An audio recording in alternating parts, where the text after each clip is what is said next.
আল্লাহ দুনিয়ার জমিনে আমাদেরকে পাঠিয়ে দিয়েছেন, আমাদেরকে মানুষ বানিয়ে পাঠিয়ে দিয়েছেন। যদি মানুষ না বানিয়ে আরও কিছু বানাতেন, এত সম্মান আমরা পেতাম না, তাই তো? এত সম্মান পাইতাম আমরা? কথা বলেন, কথা বলতে হতো আমার সাথে। এত সম্মান আমরা পাইতাম? ভালো বিছানা শুতে পাইতাম, ভালো খাবার খাইতে পারতাম? গরু ছাগল গালা কিরকম কষ্টের মধ্যে আছে সেরকম হতো। আল্লাহ সমস্ত আমাদেরকে সারা 18,000 মাখলুকাতের মধ্যে সৃষ্টির সেরা হিসাবে মানুষকে তৈরি করেছে, ঠিক না বেঠিক? তো সে আল্লাহর প্রশংসা করতে হবে, আমাদেরকে করার দরকার। তো আমরা মানুষ হিসাবে দুনিয়ার জমিনে আসার পর আমরা খুশি না বেজার? তো সকলে আমার সঙ্গে বলেন আল্লাহর প্রশংসা করেন, আলহামদুলিল্লাহ। আল্লাহ তাআলা রব্বিল আলামিন আমাদেরকে সারা নবীগণরাও নবীর উম্মত হওয়ার জন্য আফসোস করেছে, কান্নাকাটি করেছে। সেগুলো আমরা হাদিস শরীফে পাই যে আল্লাহ আমাদেরকে নবী না বানাইয়া আমাদেরকে আখরি পাইগম্বার জানাবি মুহাম্মদুর রাসূলুল্লাহ সাল্লাল্লাহু আলাইহি ওয়াসাল্লামের উম্মত কেন বানাইলেন আল্লাহ? এত দামি উম্মত আমরা হইতে পারতাম, আমরা সবার আগে জান্নাতে যাইতে পারতাম নবীর মানে ওসিলাতে। তো সে নবীর উম্মত হতে পেরে আমরা খুশি না বেজার? আর একবার বলেন আল্লাহর দরবারে অসংখ্য শুকরিয়া জানা আলহামদুলিল্লাহ। সে নবীর উম্মত আমরা হতে পেরেছি, আলহামদুলিল্লাহ। তো সমস্ত প্রশংসা আল্লাহর জন্য। আল্লাহ আমাদেরকে দুনিয়াতে পাঠিয়ে দিয়ে ক্ষান্ত হননি, আমাদেরকে আল্লাহ ভুলে যাননি, কিন্তু আমরা আল্লাহকে ভুলে গিয়েছি, ঠিক না বেঠিক? আমরা আল্লাহকে ভুলে কেন গেলাম মা বোনেরা? আমার আল্লাহ কুরআনে কারিমের মধ্যে বলছে, কুরআনুল কারিমের মধ্যে আল্লাহ পাক রব্বুল আলামিন বলছেন একটা আয়াতে কারিমাতে, আউযু বিল্লাহি মিনাস শাইতানির রাজিম, বিসমিল্লাহির রহমানির রহিম, ওয়া মা খালাকাতুল জিন্না ওয়াল ইনসা ইল্লা লিয়াবুদুন। ও আমার বান্দা বান্দিরা রে, আমি দুনিয়ার জমিনে আমি তোমাদেরকে এমনি এমনি পাঠাইনি, আমার ইবাদত করার জন্য আমি পাঠিয়ে দিলাম। আমি রব্বুল আলামিন, আমি তোমাদেরকে দুনিয়ার জমিনে পাঠিয়ে দিয়ে ছেড়ে দিইনি, তোমাদের রিজিকের ব্যবস্থা করেছি। গোস্ত খেতে ভালো লাগবে না, আমি নদী বুঝাই মাছ দিয়েছি, মাছ খাও। মাছ খেতে ভালো লাগে না, সবজি কত রঙের সবজি দিয়েছি, খাও। এক ফল খেতে ভালো লাগে না, 1000 ফল ফ্রুট তোমাদেরকে দিয়েছি, খাও। আমি আল্লাহ খাই না, আমি আল্লাহ ঘুমাই না, আমি আল্লাহ তোমাদের জন্য সব সময় পরিচালনা করার জন্যে আমি আছি। সূরা আয়াতুল কুরসি যেটাকে বলে, সেইখানে আল্লাহ এই কথাটা জানিয়ে দিচ্ছেন, আল্লাহু লা ইলাহা ইল্লাহু আল হাইয়ুল কাইয়ুম লা তাখুযুহু সিনাতু ওয়া লা নাওম। বান্দারে আমি ঘুমাই না, আমার সিনার ঘুম নাই, আমার নাম ঘুম নাই, আমার খুঁজু ঘুম নাই, কোনো সময় আমি আল্লাহ ঘুমাই না। আমি যদি ঘুমাই আকাশে সূর্যতে টক্কর খেয়ে আসমানটা ভেঙে যাবে। আমি যদি ঘুমাই, কোনো বান্দা যদি একটা সাপে দংশন করে আল্লাহ বলে কেঁদে উঠে, আমি তার কোনো ব্যবস্থা করতে পারবো না। আর কোনো বান্দা যদি কোনো বিপদে পড়ে আল্লাহ আল্লাহ গো আমাকে বাঁচাও, আমি সেখানে তাদেরকে বিপদ থেকে উদ্ধার করতে পারবো না। সেই কারণে আমি আল্লাহ ঘুমাই না, আমি আল্লাহ চিরঞ্জিত, আমি চিরস্থায়ী, আমি জিন্দা থাকবো, জিন্দা ছিলাম, জিন্দা থাকবো। তাই আমার মা বোনেরা, আমি কি বলতে চাই, আর দুনিয়াতে বেশি দিন থাকবো না, আমরা কখন হয়তো চলে যাব। খালি নামাজও পড়লে হবে না, নামাজের সঙ্গে সঙ্গে ভালো ভালো কাজ করে আল্লাহকে দেখাতে হবে। তুমি যা জানো আমি যা জানি, অহংকার নিয়ে চলা যাবে না। আমি বড় জানি, আমি অনেক জানি, আমি অনেক পড়ি। তোমার বাড়ির পাশে পড়ে না, তাদেরকে বলো, একদিন বলো, 2 দিন বলো, 3 দিন বলো। তাও যদি তারা না শুনে, আর বলার দরকার নাই, তবে বলতে বলছে 2 থেকে 3 দিন বলো, শেখাও, শেখানোর চেষ্টা করো। আল্লাহ রাব্বুল আলামিন বলছেন, বান্দা তুমি যদি আমাকে স্মরণ করো আমিও তোমাকে স্মরণ করি। সুবহানাল্লাহ। কোথায় বলছে গো জুবাইদা? ও জুবাইদা কোন জায়গায় বলছে? সূরা বাকারায় বলছে, আল্লাহ ফাযকুরুনি আযকুরুকুম ওয়াশকুরুলি ওয়ালা তাকফুরুন। ইয়া আইয়ুহাল্লাযীনা আমানু ইসতাঈনু বিস-সাবরি ওয়াস-সালাত ইন্নাল্লাহা মা'আস-সাবিরিন। ও বান্দা বান্দিরে, এই দুনিয়ার জমিনে তোমরা জাগৃতভাবে যখন বসে যাও তালিম করো, তখন আমি কোটি কোটি ফেরেশতাদেরকে লইয়া তোমাদের স্মরণ আমি আল্লাহ বসে যাই। তোমরা যখন আমাকে স্মরণ করো একা একা, আমি আল্লাহ একা একা স্মরণ করি। তোমরা যখন 5টা মানুষ লিয়া স্মরণ করো, তখন আমি কোটি কোটি ফেরেশতা লইয়া আমি তোমাদেরকে স্মরণ করতে থাকি। ও বান্দা বান্দি, বিপদ হতে পারে, বিপদ তোমাকে দিব, পরীক্ষা করব। আমি তোমাকেই পরীক্ষা করব, তুমি কেমন ভালোবাসলা আর তুমি কেমন আমার প্রেমিক হয়েছো আমি পরীক্ষা করব। তোমাকেই আমি রোগ দিব, তোমাকেই আমি তোমার বাড়িতে লুসকান বিপদ দিব, দিয়ে তোমাকে আমি পরীক্ষা করব। সেই পরীক্ষায় পিছে হটিস না বান্দা, তুমি ইন্নাল্লাহা মা'আস-সাবিরিন সবুর করো। আর ওই আগের আয়াতটাই বলছে যে ইয়া আইয়ুহাল্লাযীনা আমানু ইসতাঈনু বিস-সাবরি ওয়াস-সালাত, ওই সালাতের মাধ্যমে আমার কাছে কান্দো, আর তোমার সমস্ত চোখের পানির সঙ্গে ফুটাই ফুটাই আমি গুনাহগুলা চুরমার করে সব শেষ করে দিব। তোমাকে আমি 10টা পৃথিবীর সমান একটা জান্নাতের অধিবাসী বানাবো। আচ্ছা খালামণি, এটা তো একটা বেটা ছিল, এখানে বসালেন কেন? একটু রোদে বসতে হবে তো, ঠিক নাই রে। ওই ওই ওই এখানে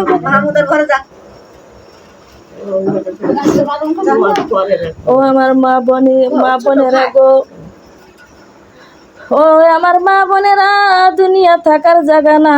এই দুনিয়াতে যারা এসেছিল তারা চলে গিয়েছে, না আছে? সবাই আছে দুনিয়াতে? সবাই আছে? সমস্ত মানুষ এসেছে, সবাই আছে? চলে গেছে? বলে না আমার সঙ্গে, এ দুনিয়া মুসাফির খানা, আমরা জানি না কত মানুষ আইলো গেল রইল না। হে দুনিয়া মুসাফির খানা, মাগো জানি না কত মানুষ আইলো গেল রইল না। কারবা বাড়ি কারবা ঘর কারবা কি, অন্ধকারে কবরে হবে মাগো বসতি, অন্ধকার কবরে হবে বসতি।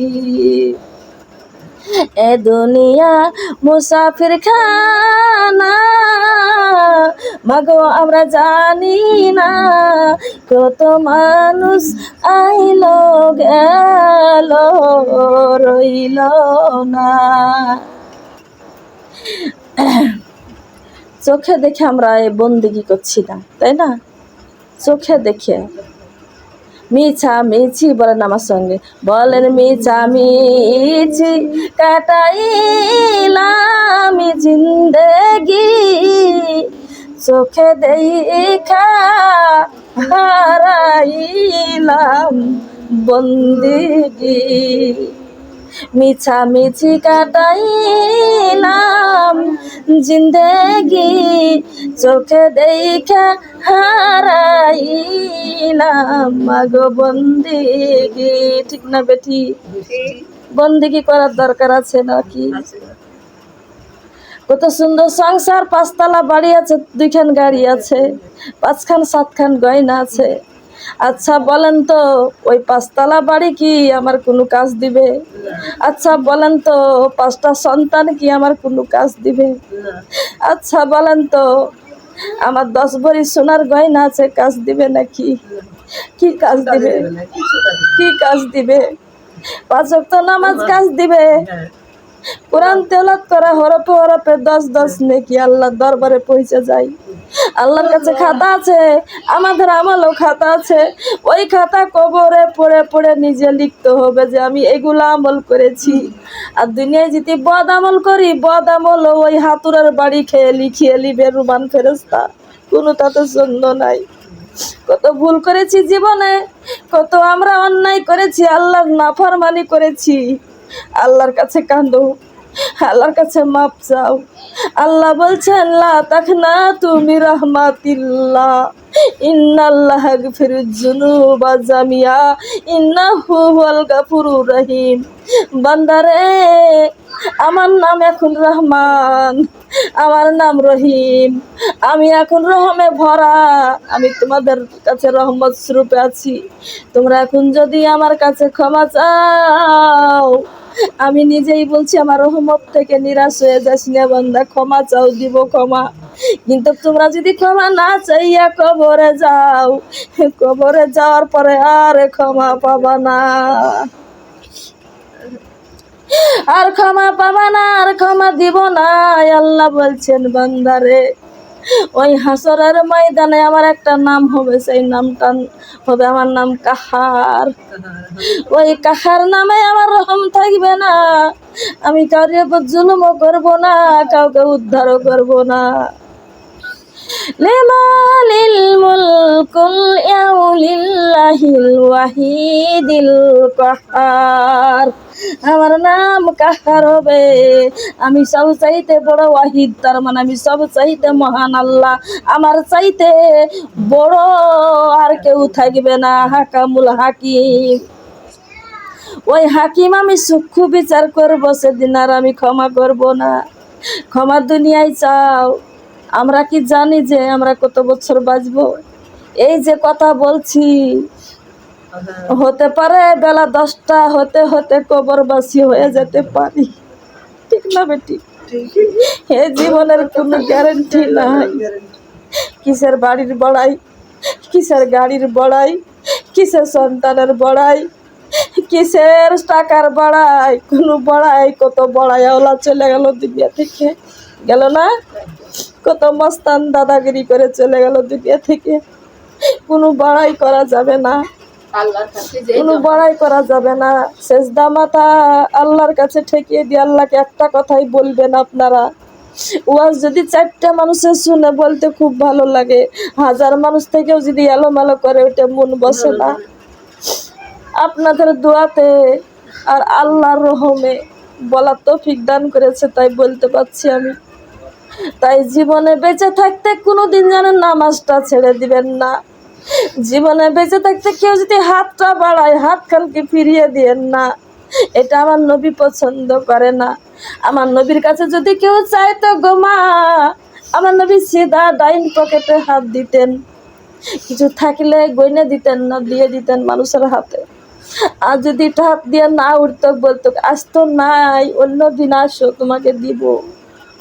আমার রহমতের নবী একটা হাদিসের মধ্যে পাইলাম, মা আয়েশা সিদ্দিকা রাদিয়াল্লাহু আনহু কে দুই থেকে 3 টুকরা গোস্ত দিয়ে গেছে, দুম্বার গোস্ত। মা, আমার নবী সফরে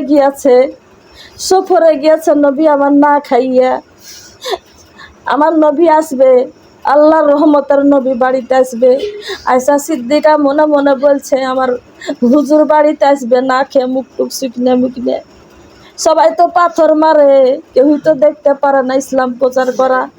তাই আমার স্বামী হুজুর বাড়িতে আসবে, ওই 3 টুকরা গোস্ত দিয়ে আমি 1 গ্লাস পানি পান করাবো, তাও শরীরটা একটু ভালো লাগবে নাকি। ওই গোস্ত খান ঢেকে দিয়েছে গো মা। এবার একজন ফকির এসে বলছে, ও মা, মা গো আয়েশা সিদ্দিকা, তোমার ঘরে কিছু খাবার থাকলে দে না মা, পানি পান করি, আজ 3টা দিন কিছু খাইনি মা। আয়েশা সিদ্দিকা রাদিয়াল্লাহু আনহু মনে মনে ভাবলেন, রহমতের নবী, দয়ার নবী, মায়ের নবীর জন্য এটা হাদিয়া দিয়ে গেছে। কি দিয়ে গেছে? হাদিয়া দিয়ে গেছে 3 টুকরা মাস্তরে গোস্ত। খালি 3 টুকরা গোস্ত, আমার ঘরে আর কোনো খাবার নাই। রহমতের নবী আসবে, ওই নবীকে আমি খাওয়াবো, 1 গ্লাস পানি পান করাবো, ঘরে আমার খাবার নাই। সেটা মনে করে বলল, মা খাবার তো নাই। মেয়েটা চলে গেল।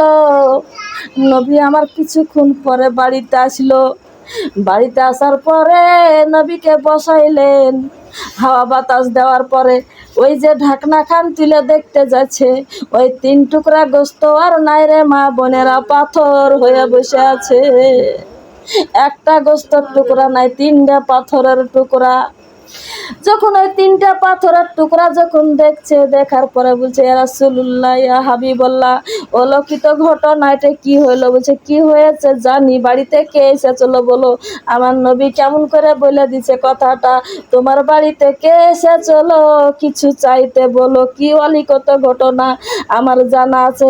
ওই যে তোমাকে গোস্ত দিয়ে গেছিল 3 টুকরা, ওইটা গোস্ত না, আমার জন্য রেখেছিলা, কিন্তু ওই গোস্ত 3 টুকরা পাথর হয়ে গেছে।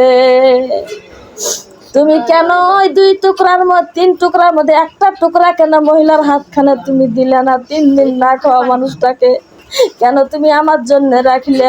ওইটা আল্লাহ পছন্দ করে না রে আয়সা, এই জন্য 3 টুকরাই পাথর করে দিয়েছে। মানুষ বুঝে না, কেউ যদি চাই দেয় না, আল্লাহ তার ক্ষতি করে দেয়। সুবহানাল্লাহ বলে। কেউ যদি হাতটা বাড়ায়, ঢের না পেলে অল্প দাও, নাহলে তোমার মালে থেকে আমি ধ্বংস করব। কোন দিক থেকে তোমাকে কোনো একটা দিব, কিছু রোগ বালাই, কোনো বিপদ আপদে ওর থেকে বেশি টাকা চলে যাবে। আমি ওইটা আল্লাহ পছন্দ করি না। সুবহানাল্লাহ বলে। বিসমিল্লাহির রহমানির রহিম, প্রত্যেকটা কাজে আমাদের বিসমিল্লাহির রহমানির রহিম বলার দরকার। কেন দরকার? একটা হাদিস বলছি তাইলে। একটা ইহুদির বাড়ি আছে। ইহুদির বাড়িতে ধরেন একটা বোমা আছে। সেই বোমাটা প্রতিদিন দুধ আনতে যায়, আর একটা বাড়িতে দুধ আনতে যায়, পাশের বাড়িতে। আমাদের এইসব পাড়াতে যায় না গো, বইয়েরা দুধ আনতে যায় না, প্রতিদিন দুধ আনতে যায়। আমার মা বোনেরা প্রতিদিন দুধ আনতে যায়, কিন্তু মায়েশা সিদ্দিকার বাড়ি থেকে প্রতিদিন 3-4টে করে মেয়ে বার হয়। বলে, ও বুবু, হিন্দু মুসলমানের কথা বলে না? অবশ্যই কথা বলে। বুবু, তোমরা কোথায় গেছিলা? তোমরা কোন কিসের জন্য যাও ওই বাড়িতে, মায়েশা সিদ্দিকার বাড়িতে কেন যাও? তখন বলছে, ও ইহুদির বিবি, তুমি এটা বুঝবা না, আমরা আল্লাহর কালাম শিখতে যাই। সুবহানাল্লাহ বলেন।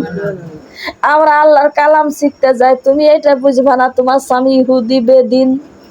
ওই মেয়েটা তখন বলছে, বুবু, আমাকে হিয়ানত করো না, আমি তোমাদের সঙ্গে যাব, আমার স্বামীও জানবে না, আমার শাশুড়িও জানবে না, আমি দুধ নেওয়ার বাহানা করে আসব, আর আমি মায়েশা সিদ্দিকার কাছে যে বসবো, আপনারা যে কালাম শিখেন ওই কালাম আমিও শিখবো। বল সুবহানাল্লাহ। বললো, ঠিক আছে, তুমি যদি যাও আমাদের কোনো আপত্তি নাই, যেতে পারো। সেও যে বসলো। প্রথম নাম্বার আয়েশা সিদ্দিকা শিখে দিল, তুমি পড়ো বিসমিল্লাহি রহমানুর রহিম। এইটা তুমি সব সময় পড়বা, মুখস্থ করে নাও। একদিন এইটা মুখস্থ করলো, दूसरा दिन যখন গেল তখন তুমি পড়ো আশহাদু আল্লা ইলাহা ইল্লাল্লাহু মুহাম্মাদুর রাসূলুল্লাহ সাল্লাল্লাহু আলাইহি সাল্লাম। এই 2টা কথা মুখস্থ করে দিল। বলছে, এটা তুমি পড়তে থাকবা, কোনোদিন যেন ভুলবা না। পড়তে ওই ইহুদির বই এত মজা পাইছে গো, আমার আল্লাহর নামে, আমার রাসূলের নামে সব সময় 24 ঘন্টা এই কথা পড়ে, বিসমিল্লাহির রহমানির রহিম।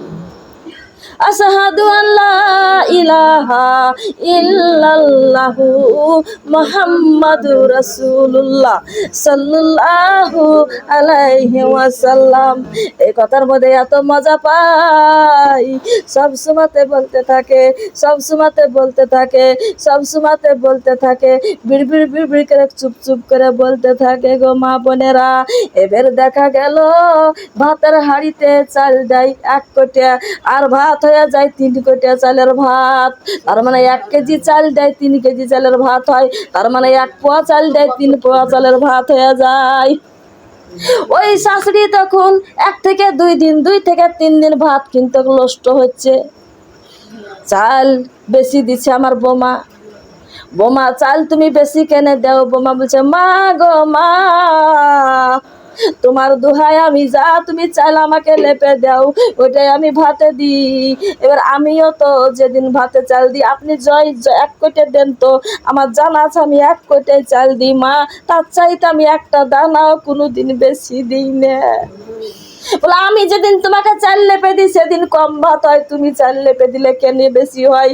আমার বাড়ি ধ্বংস করবা, আমার বাড়িতে তুমি কি অভাব ঢোকাবা, আমার তাড়াতাড়ি চাল গালাকে ফুরাবা, ভাত নষ্ট করবা, এইটা বাড়িতে চলছে ঝামেলা।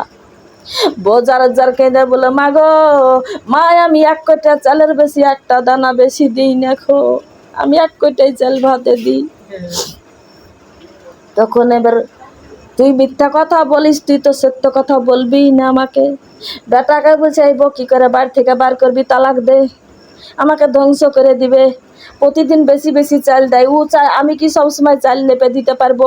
ও চাল ভাতে দিলে পারি 1 হাঁড়ি ভাত রাঁধছে আর ভাত ফেলতে হয়েছে। বলেন সুবহানাল্লাহ। ওরে আমার মা বোনেরা মনোযোগ দিয়ে শুনেন। এবার তখন বেটা তখন বলছে মা গো, এই মক্কা শহরে যদি এই বোটাকে আমি ছেড়ে দিবি না, অন্যায় আমার উপর চাপ পড়বে, তার ভরণ পোষণ আমাকে সব দিতে হবে, আর বিশাল বড় দুর্নাম হয়ে যাবে। বোটা এত ভালো বাদ দিছে কেন, এটা গোলমাল চলবে, আমার মাথায় চাপ পড়ে যাবে, বিনা তো সে ছাড়লে পরে জরিপানা লাগবে মা। তখন মায়ের শিখাচ্ছে তাইলে শুনো, তুমি একটা জায়গাতে যাও যেখানে বলছি তাজা সাপ ধরবে, ওই সাপ তাজা জিন্দা সাপকে তুমি একটা বাক্সতে ভরে লিবা, বাক্সতে ভরে লিবা, লিয়া তুমি ওই যখন তোমার বিছানায় যখন শুতে যাবে, তখনই তুমি বলবা যে ওই দেখো সুকেশের মধ্যে একটা প্যাকেট রেখেছি, ওই প্যাকেটে সোনার গয়না আছে, গয়না গায়ে দিয়ে আমার পাশে সব। সুবহানাল্লাহ। এইটা যখন ওইটা ডালাটা তুলবে, খাপটা তুলবে, আর অমনি তখন খরিস সাপ, ওটা ও তো রাগ সামলাতে পারবে না, মানে ভিতরে ভরা আছে, যাতে খুলবে অমনি সবল দিবে হাতে, এক ডংশনি শেষ হয়ে যাবে। তখন আমরা বলবো সাপে কেটে মরে গেছে, তো কি করবো আমরা? বা কি করবো আমরা? সাপে কেটে মরে গেছে, সাপে কেটে সাপে আমরা কি করবো তা? এই বাহানা। তখন বললো তাই করবো মা। মায়ের কথা শুনলো, মা গড়েছিল সে, বলেন সুবহানাল্লাহ। তখন এবার তাই করলো, সাপ নিয়েছে, ওই যে সুন্দর করে চকচকে একটা কি বলো ওগুলাকে, ডাব্বা নাকি কাগজের একটা ডাব্বা কইটা যাই বলো, ওইতে রেখে দিয়েছে সাপটা। এবার বোটা সমস্ত বাড়ির কাজ কর্ম সব সেরে সুরে স্বামীর বিছানায় শুতে গেল। তখন বলছে শুনো বিবি, একটা ভালো জিনিস তোমার জন্য আমি এনেছি বিবি। বলে ভালো কথা, সুন্দর কথা, আমার জন্য গিফট এনেছেন, সারপ্রাইজ। তো ঠিক আছে কি এনেছেন? তো দেখো মজার একটা জিনিস এনেছি, গলায় দিয়ে আসো। বলছে ভালো কথা, আপনার আপনি তো খুবই আমাকে ভালোবাসেন, তাইলে বোটা একবার মন সাদা, কিছু জানে না, আর সব সময় ওটা পড়তেই থাকে। এই 2টা জিনিস আমি যেটা বললাম আগে। তখন এবার বলছে তাই ঠিক আছে দেখছি। দেখছে যাতে গেলছে গো, একবারে কত সুন্দর, একবারে সোনার হার চকচক করছে। সুবহানাল্লাহ, আল্লাহর রহমত আছে। একবারে অরিজিনাল, এত সুন্দর একটা নকশা কাটিং এর একটা হার, দেখে মজা লাগছে। একবার ফ্যাক করে হেসে উঠে বলছে সত্যি তো স্বামী, এত টাকা কোথায় পেলেন? সোনার হার আমাকে এনে দিলেন। ওই বেটা তখন মাথায় হাত দিচ্ছে। আরে মাথায় হাত দিচ্ছেন কেন? ভালো কথা এনে দিয়েছেন, আমি খুশি হয়েছি, আপনি মাথায় হাত দিচ্ছেন কেন? তখন ওই বান্দা বলছে, আল্লাহর বান্দা তখন বলছে বিবি রে, তুমি আমার পাশে বসো, আমার পাশে বসো, তুমি একবারে সত্য করে বলো, তুমি বিড়বিড় বিড়বিড় করে তুমি কি বলো, আমার কথা পরে বলছি, আমি কিন্তু আজকে ঘুম হবে না আমার, তোমার আমি ভিতরকার কথা শুনতে চাই। তুমি কি বিড়বিড় করে বলো, কিন্তু কি আমার পাশে শুয়ে থাকো তো তুমি কি মনে মনে বিড়বিড় করে বলতেই থাকো। আমি ওটা ধ্যান দিই না। আমার কথা পরে বলছি, তুমি কি পড়ো সেটা বলো। তখনই বলছে, স্বামী গো, আমি যেই কথাটা বলছি আপনি ইহুদি মানবেন না, আমাকে ছেড়ে দিবেন, আমাকে বাড়ি থেকে বার করে দিবেন। আপনি সহ্য করতে পারবেন না, আপনি তো মূর্তি পূজা করেন, আপনি তো হরি রাম বলেন, রাম রাম রাম রাম, হরি কৃষ্ণ হরি রাম। ওই কথা আমি বলি না, আমি বলি যেটা সেটা বলতে পারছি না। আপনি আমাকে হয়তো বাড়ি থেকে বার করে দিবেন, মারবেন, ছেড়ে দিবেন। তখন বলছে, সত্যি তোমাকে আমি সত্য কথা বলছি বিবি, সত্যি তোমাকে আমি এ অন্যায় কাজটা করব না, আমি মারবো না, বাড়ি থেকে বারো করবো না, কিছু বলবো না, তুমি সত্য কথা আমি স্বামী আমাকে বলো। তখন বলল, সত্য কথা বলবো, জীবন যেতে যাই যদি চলে যাক। আমি তাই দুধ আনতে যেতাম একটা বাড়িতে, 3-4টে মেয়ে প্রতিদিন ওই আয়সার বাড়িতে যায়, মা আয়সা সিদ্দিকার বাড়িতে যায়। আমিও সাথে সাথে 2-3 দিন গেলাম, দিয়ে আমাকে এই কালাম শিখে দিয়েছে। আমি প্রতিদিন সব কাজে হাত দিতে গেলে পড়ি, বিসমিল্লাহির রহমানির রহিম, বিসমিল্লাহির রহমানির রহিম, এইটা পড়তে থাকি। আর মাঝে মাঝে পড়ি, আশহাদু আল্লা ইলাহা ইল্লাল্লাহু মুহাম্মাদুর রাসূলুল্লাহ সাল্লাল্লাহু আলাইহি ওয়াসাল্লাম। স্বামী গো, এটাই আমার আমল, আর কিছু নাই। বলে, বিবি সত্যি বলছি, কসম, আমি কিন্তু তোমার জন্য, তোমাকে দংশন করার জন্য আমি সাপ এনেছিলাম। আমি এত টাকা কোথায় পাবো যে তোমার জন্য হার আনবো, এত চাটা হার। আমি এই ডিজাইনেরই আমি সাপ লিয়ে থিয়েছিলাম। তোমার যে রহমানের নাম তুমি বলো, সেটা হচ্ছে আসল রহমান, আসল খোদা। সেই খোদাই এইটা করে দিয়েছে, আমি কিন্তু তোমার লেগে হার আনিনি। হ্যাঁ, বিবিকে তখন বললো, বিবি রে, আমার ভুল ভেঙে গেছে, আর আমি ইহুদি থাকিব না, আমি ইহুদি আর থাকব না রে। যেই নামের বরকতে 1 কোটে চালের ভাত 3 কোটে হয়ে যায়, আর যে বিষাক্ত সাপ সোনার হার হয়ে যায়, সেই নাম আমিও পড়ব রে বিবি। আমি চলে যাচ্ছি জানাবি মুহাম্মদুর রাসূলুল্লাহ সাল্লাল্লাহু আলাইহি সাল্লামের দরবারে, আর তুমিও চলে যাও মা আয়েশা সিদ্দিকার বাড়িতে, আমার মাকে তুমি নিয়ে যা মুসলমান বানিয়ে দাও। দুজনই মুসলমান হয়ে গেল। তাহলে আমি ছোট্ট একটা আমল দিয়ে যাই, প্রত্যেকটা কাজে তাহলে বিসমিল্লাহির রহমানির রহিম বলা যাবে না।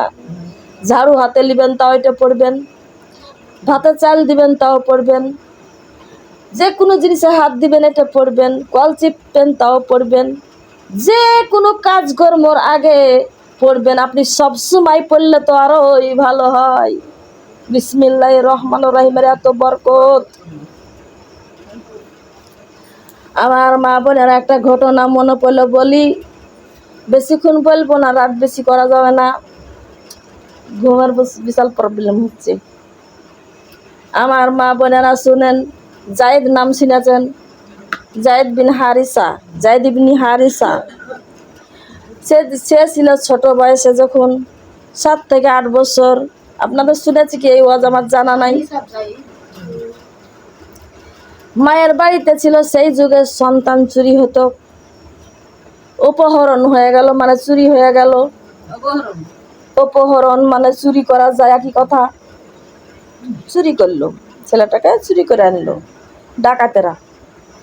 ডাকাতেরা চুরি করে নিয়ে আসলো। তারপরে মক্কার বাজারে ছেলেটাকে তুললো। শিল্পীপতি ছিল বাদশাহিনী মা খাদিজাতুল কুবরা রাদিয়াল্লাহু আনহা। নবীজির সঙ্গে তখন বিবাহ হয়েছিল না। এবার তখনই ওই শিল্পীপতি কঠিন পয়সাওয়ালি বাদশাহিনী ছিল মা খাদিজাতুল কুবরা রাদিয়াল্লাহু আনহা। বললে, ছেলেটা খুবই আমার পছন্দ হয়, কত টাকা লাগে আমাকে দাও, টাকা আমাকে ছেলে দাও। ওই খাদিজাতুল কুবরা কিনে নিয়ে এসে, চলো ওই জায়েদকে বলেন একবার সুবহানাল্লাহ, কিনে নিয়ে এসে তার বাড়িতে থুয়ে চলো। তখন একটা কিনা ছেলে, একটা রাখাল তার বাড়িতে কাজ করত। আমার নবীজির সঙ্গে যখন তার বিবাহ হয়ে গেল, তার যত সম্পদ যা ছিল সব নবীজিকে দিয়ে দিল, আপনি বন্টন করে দেন। যত হীরা মুক্তা আছে আপনি বন্টন করে দেন। যত আমার ভেড়া বকরি গাধা ঘোড়া যা আছে সব আপনি বন্টন করে দেন, গরিবকে ফকিরকে মিসকিনকে দিয়ে দেন সব। এ কথা আমার নবী কইহাই বিয়ে করেছিল নাকি? এ কথাটা বলা কওয়া করে বিয়ে করেছিল। খাদিজা রে, আমাকে বড় পছন্দ হয়েছে, আমাকে পাইতে হলে তোমার সম্পদ বন্টন করতে হবে। আমি যে ঘরে রাখবো 7 দিন না খেয়ে ওইভাবে থাকতে হবে। যে কাপড়টা আমি পরিয়ে রাখবো সে কাপড়টা তোমাকে পরে থাকতে হবে। তোমার এই ধন সম্পত্তি আমাকে যদি দিয়ে দাও, আমার কিন্তু আমি বাদশা হতে চাই না, আমি তাই সব বন্টন করে দিতে চাই। মা খাদিজাতুল কুবরা বলল, সব আপনাকে দিয়ে দিলাম, আপনি সব বন্টন করে দেন। কিন্তু কে দেখেন, আমার একটা রাখালও আপনার হাতে তুলে দিলাম। এটা রাখাল আমার কিনা রাখাল, আমি কিনে নিয়ে এসেছিলাম। এই ছেলেটা যায়েদ ইবনে হারেসা। এইভাবে থাকতে থাকতে কিন্তু সিরিয়ার ঘটনা একটু শুনেন। তার মা পাগল পাগল হয়ে গিয়েছে। জায়েদ রে, ও আমার নয়নের তারা, আমার একটাই সন্তান, কোথায় কে অপহরণ করে নিয়ে গেল রে? আমি আর তোমাকে দেখতে পেলাম না। আমি মা তো ভুলতে পারি না সন্তান, আমি মা সন্তান ভুলতে পারি না রে জায়েদ। ও জায়েদ জায়েদ করে কাঁদে। বাজারে সিটিতে যেখানে পারে সেখানে লোককে জিজ্ঞাসা করে, ওগো এই গ্রামের মানুষেরা তোমরা কি খান ওখান যাও না? আমার জায়েদকে চোখে পড়ে না? আমার জায়েদকে কি তোমরা কোনোদিন দেখতে পাও না? আমার মা, আমি তো ভুলতে পারি না। আমার কলিজা আমার মানে না, আমি জায়েদকে একটু 2 নয়নে দেখতে চাই। সন্তান হারালে কি মা ভুলে যায়? মা কেঁদে বেড়ায় না? মা সব সময়তেই কয়ে কেঁদে বেড়ায়। এবার ধরেন সিরিয়ার মানুষ মক্কাতে এসেছে অনেকদিন পরে। সিরিয়ার মানুষ মক্কা এসেছে অনেকদিন পরে, এসে হঠাৎ করে দেখে নিল জায়েদকে। জায়েদ ইবনে হারিসাকে দেখে নিল, বলছে, এই তোমার নাম কি? বলে, আমার নাম জায়েদ। বলে, তুমি এখানে কেমন করে এলা? বলে, আমাকে আমার বাদশাহিনী কিনে নিয়ে এসেছে, তো তুমি তার হাওয়ালে আছো। এ বাড়ির গার্জিয়ানের নাম কি? এ বাড়ির গার্জিয়ানের নাম হচ্ছে জনাবি মুহাম্মদুর রাসূলুল্লাহ সাল্লাল্লাহু আলাইহি ওয়াসাল্লাম। ওই লোক দুইটা যে ওই সিরিয়াতে বলল, ওগো জায়েদের মা, ও জায়েদের আব্বা, জায়েদ তো দুনিয়াতে বেঁচে আছে গো, ওই বাড়িতে আছে, সেই বাড়ির গার্জিয়ানের নাম হচ্ছে এটা। এই নামের মানুষটা আরো চিনেছিলাম, খুবই সে ভালো দিলের মানুষ, খুব ভালো মানুষ। তার কাছে যদি তুমি যাও তাহলে পরে জায়েদকে দিয়ে দিবে, টাকা পয়সা কোনো দাবি করবে না। যদি চান, যদি জায়েদকে নিয়ে আসতে পারেন, ওটা একটা ভালো মানুষ, রহমতের মানুষ একটা। এই কথা বললো তখন ওই জায়েদের মাকে, জায়েদের আব্বা বলে, বিবি রে, আমি জায়েদকে তো আনতে যাচ্ছি, বহুত দূর রাস্তা, তুমি তো অসুস্থ, বেটার সঙ্গে পাগল পাগল হয়ে গেছো, যেতে পারবা না, আমি ভাইকে সঙ্গে নিয়ে যাই, জায়েদকে আমি নিয়ে চলে আসবো। জায়েদের আব্বা, জায়েদের চাচা যখন বাড়িতে আসলো গো মা বোনেরা, এবার তখন বাড়িতে এসে বলছে, কই আমার জায়েদ, কই আমার জায়েদ কই? আমার নবী তখন বলছে, জায়েদ তো আমার জায়েদ, আপনি কিভাবে আসলেন, কি বলতে চান ভালো করে বলেন। তখন তারা বলছে, ওগো মুহাম্মদুর রাসূলুল্লাহ সাল্লাল্লাহু আলাইহি ওয়াসাল্লাম, এই জায়েদ কিন্তু আমার ছেলে, এ চুরি হয়ে গিয়েছে অনেক দিন আগে, আমরা খোঁজ খবর এতদিন পাই নাই, এখন পেয়েছি, আমি নিতে এসেছি, আমি হীরা মুক্তা টাকা পয়সা অনেক নিয়ে এসেছি, আপনাকে দিয়ে যাব, আমার জায়েদ আমাকে দিয়ে দেন। সুবহানাল্লাহ বলেন। আমার নবীজি তখন বলে, জায়েদ বলে ডাক দিল, জায়েদ জায়েদ করে ডাক দিল। জায়েদ ঘরে ছিল, চলে আসলো। এসে তখন বলছে, একটা কথা বলছি জায়েদ রে, এই 2টা মানুষ কি তুমি চিনতে পারছো বলো? জায়েদ, তুমি চিনতে পারছো নাকি? আমার নবী বলছে এটা। ও জায়েদ, তুমি এই 2টা মানুষ কি চিনতে পারছো বলো? তখন এবার জায়েদ বলছে, ইয়া রাসূলুল্লাহ, ইয়া হাবিবাল্লাহ, আমি চিনতে পারছি, ওটা আমার জন্মদাতা পিতা, ওটা আমার চাচা, বলো ভালো কথা। তখন বললো আপনার কাছে আমি একটা পয়সাও নিব না। আমার নবী বলছে একটা পয়সাও আমি নিব না, আমি আপনার হীরা মুক্তা নিব না, আমি আপনার কাছে টাকা নিব না, আপনার জায়েদকে আপনি লিয়া চলে যেতে পারেন, আমার কোনো আপত্তি নাই, আমার আপত্তি নাই। তখন এবার জায়েদ এমনি করে মাথাটাকে নিচে দিয়ে দুই চোখের পানি টপ টপ টপ টপ করে পড়ে গো। আমার নবীর কাছ থেকে জায়েদ যাবে না, সেই জন্য কাঁদছে। বাবা পেয়ে, মা পেয়ে, চাচা পেয়ে, সব সন্ধান পেয়ে নবীর জন্য কান্দে, জায়েদ যেতে চাই না। সে কথা আমার নবী মনে মনে জানতে পারলেন। তারপরে আবার নবী ঘোষণা করলেন, জায়েদ তুমি শোনো, তোমার যদি ইচ্ছা হয় তোমার পিতার সাথে তুমি চলে যেতে পারো, আর যদি ইচ্ছা না হয়, তুমি যদি আমি নবীর কাছে যদি থাকতে চাও রে জায়েদ, আমি বুকে আঁকড়িয়া ধরে সারা জীবন তোমাকে বুকে নিয়ে আমি থাকবো। এই কথা যখন শুনে নিল জায়েদ, জায়েদ তখন দৌড়ে যায় আমার নবীজির গলা ধরলেন, ইয়া রাসূলুল্লাহ, ইয়া হাবিবাল্লাহ গো, আমি আপনাকে থুয়ে যাব না গো নবী, আমি যাব না। এবার তখন জায়েদকে টান দিয়ে বাপে ধরে বলছে, জায়েদ রে, হারানো পিতা হারানো মা পেয়ে কি তুমি যাবা না? কেন যাবা না? বলো গো আব্বু শুনো, আমি আমার বাপের সাথ মায়ের সাথ আমি সব সাথ আমি রহমতের নবীর কাছে পাই। এই নবীর চেহারা মুবারকটা দেখলে আমি 3 দিন না খাইলে আমার খিদা নিবারণ হয়ে যায়। আমি এই নবী ছেড়ে যাব না গো আব্বা জান। মাঝে মাঝে এসে আমাকে দেখে যায়েন, আমি এই নবী ছেড়ে আমি যে আপনার বাড়িতে থাকতে পারবো না। এই নবীকে আমি এক নজর না দেখলে আমি থাকতে পারি না যায়েন। সুবহানাল্লাহ বলে। এই কথা যখন বললাম আমার নবীজি একটা দৌড় দিয়ে সাফা পাহাড়ে উঠে ঘোষণা করছে আমার নবী, ওগো মক্কাবাসী রে, তোমরা শোনো, এতদিন তোমরা জেনেছিলে এই জায়েদ হচ্ছে আমার বাড়িতে কাজ করে, আজ থেকে আমার এটা হচ্ছে পালিত পুত্র হয়ে গেল, এটা আমার বেটা, আজ থেকে আমার পালিত বেটা জায়েদ, কেউ তোমরা জানে রাখাল বলবা না। সুবহানাল্লাহ। দেখছেন, বাপ মা পেয়েও জায়েদ গেল না। ও আমার মা বোনেরা, ও আমার মা বোনেরা, সেই কালেজার টুকরা জায়েদ যখন মাইশা সিদ্দিকা বর্ণনা করছেন, আয়েশা সিদ্দিকা বর্ণনা করছেন, আমি বাড়িতে বসে আছি, আমার রহমতের নবী আমার পাশে বসে আছে, যাতে জায়েদ বাড়িতে ঢুকেছে, আসসালামু আলাইকুম ইয়া রাসূলুল্লাহ, ইয়া হাবিবাল্লাহ। আমার নবী ওই অবস্থাতে দৌড় দিয়ে বলেছে, ও জায়েদ, জায়েদ তুমি আমার কাছে আসো, জায়েদ আয়, জায়েদ আমার বুকে আয়, জায়েদ করে টান দিয়ে বুকে নিয়েছে, এত ভালোবেসেছে। তাই একটা অলিগত ঘটনা একটু ছোট করে বলে শেষ করব।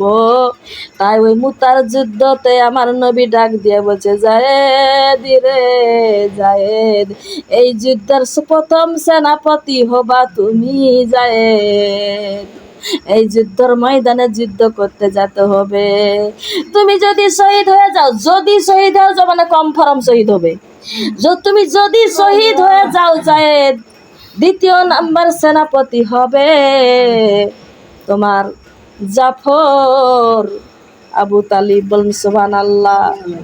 জাফর ইবনি আবু তালিব হবে, জাফর ইবনি আবু তালেব 2য় সেনাপতি হবে।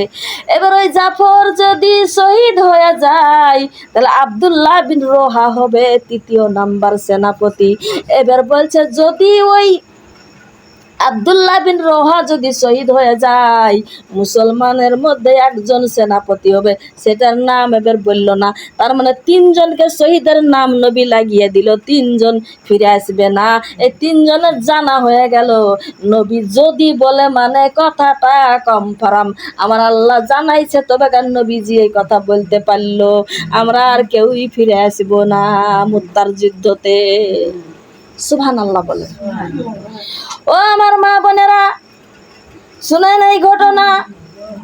এবার জায়েদকে বললো, জায়েদ রে জায়েদ, যাও যাও যাও, তোমার আত্মীয় স্বজন, তোমার নিজের আপন মানুষ কারা আছে তাদেরকে বলে দুনিয়ার এই জমিনে শেষ বিদায় নিয়ে চলে আসো।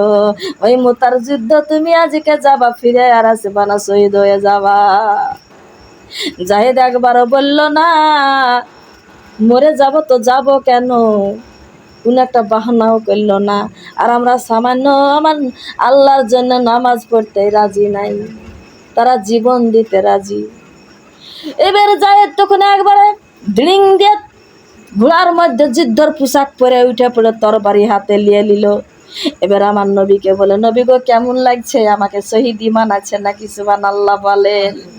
ও নবীজি আমাকে কেমন মানাচ্ছে, আমি যুদ্ধই যাচ্ছি আর ফিরে আসবো না গো নবী, কেমন দেখা যায় আমাকে? বলে জায়েদ রে, তোমাকে জানে আল্লাহ কবুল করে লাই। ও জায়েদ যাও যাও। এবার জায়েদ বলে আমি কার কাছে যাব? আমার নবীজি পিতা আয়েশা আমার মা নাই, আব্বা নাই, আমি কার কাছে বিদায় নিব গো নবী? বলে তোমার বেটা উসামা আছে, উসামাকে একটা কথা তুমি বলে আসো, যাও উসামার কাছে যে বলো, আব্বু রে আব্বু, জনমের মতো একটা বার আব্বা বলে ডেকে নাও, আর তোমার আব্বা ঘুরে আসবে না। কোনোদিন যদি মনে পড়ে সেই মুত্তার যুদ্ধর পাশে একটা গ্রাম আছে, সেই গ্রামের নাম আমার দিমাগ আসছে না, ওই গ্রামে যে বাবার কবরটা জিজ্ঞাসা করে লিও। এবার বলছে উসামার কাছে বিদায় নিয়ে আসলো। উসামা বলে, আব্বু গো কি শুনাইলা গো আব্বু, আর ফিরে আসবা না? বলে না রু আব্বু না, আমার নবী বলেছে আমি 1 নাম্বার সেনাপতি, আমি তো যুদ্ধই শহীদ হয়ে যাব, আমার পরে জাফর বিন আবু তালিব সেনাপতি হবে। এই কথা বলার পরে চলে আসলো, এসে বলছে ইয়া রাসূলুল্লাহ, ইয়া হাবিবাল্লাহ, আমার মাথায় হাত দিয়ে দোয়া করেন। আমার নবী মাথায় হাত দিয়ে দোয়া করে দিলেন, দিয়ে বললেন আয়েশার হুজরাতে যে তোমার মার কাছে তুমি জনমের বিদায় নিয়ে নাও। আয়েশার কাছে যে বলে, আম্মা জান আমাকে দোয়া করেন, আমি যুদ্ধে চলে গেলাম, আর কখনো এই মুখ খানলে আর একবারও আম্মা বলে ডাকবো না, কখনো আর আম্মা বলে ডাকবো না। সুবহানাল্লাহ। আচ্ছা, জাফর ইবনে আবু তালিব, তার আবার ছোট ছোট 2-3টা সন্তান ছিল গো মা বোনেরা আমার। ওই সন্তানগুলাকে কিছু না বলে বিবিকে বলে, বিবি রে আজ আমাকে তুমি জনমের মতো দেখে নাও, আর কোনোদিন এই স্বামীর সঙ্গে দেখা হবে না। ওই জাফরের বিবি তখন বলছে, কি গো স্বামী, কি শুনাইলেন? ঠিক আছে আমার নবীজি আপনাকে যুদ্ধের ময়দানে পাঠাচ্ছে, যুদ্ধ করার জন্য আমার কোনো আপত্তি নাই, তবে যুদ্ধ যখন যায় মানুষ তাদের দোয়া বলে আল্লাহু পাক রব্বুল আলামিন কবুল করে, তো আমি একটু দোয়া করি, আপনি আমার সঙ্গে আমিন বলেন। বলেন সুবহানাল্লাহ। জাফরের বিবি খুব বুজুর্গি ছিল। ও স্বামী আমি একটু দোয়া করি, আপনি দুখানে হাত বাড়িয়ে দেন, আমার 3টে সন্তান 2টা হাত বাড়িয়ে দেখ, আল্লাহর কাছে আমি দোয়া করব। ওগো স্বামী আপনি দোয়া করেন না, আমি দোয়া করব, আপনি আমিন বলবেন। তখন জাফর বিন আবু তালিব বলছে, হ্যাঁ বিবি তুমি দোয়া করো, কিন্তু টাইম আমার খুব কম, আমি ঘোড়ার পিঠে উঠবো, কেন আমার যুদ্ধের পোশাক আমার পরা হয়ে গেছে, তরবারি আমার হাতে উঠে গেছে, এখন আমি এখন ঘোড়াতে উঠবো, আর আমি ঘোড়াকে ছুটবো, মুত্তার যুদ্ধতে ঝাঁপিয়ে পড়বো। তখন এবার বলছে স্বামী আমি দোয়া করছি, করো। বিবি দোয়া করছে, রব্বুল আলামিন